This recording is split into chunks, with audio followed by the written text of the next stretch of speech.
Bir paytda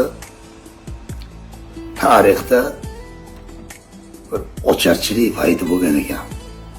Ocharchilik, qahatchilik degani pulingga bo'lsa ham topa olmaysan, shu yegulikni.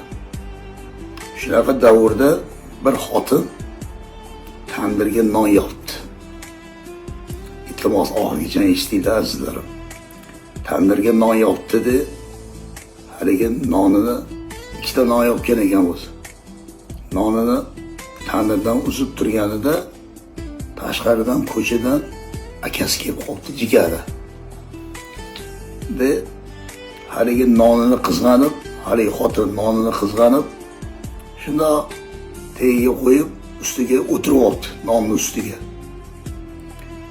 Akasi kelganda, "Akajon, yaxshimisiz, jigar tuzimiz, yaxshi keldingizmi?" debdi-yu, o'rnidan turmasmish. Lekin ketib kuyibdi issiq nonni ta'sirida. Shunda akasi bundoq qarab, sinasini tagida issiq, qaynoq issiq nonni ko'rib, sezib, shundoq degan ekan, "Aka, sinam, singiljonim, jigarim, bu kunlar ham o'tib ketadi. Bu kunlar ham o'tib ketadi. Ketingni kuygani qoladi" degan ekan. Azizlarim, shuning uchun Alloh taolo o'zi hamisha yor bo'lsin, hammamizga o'zi madadkor bo'lsin, azizlarim mana.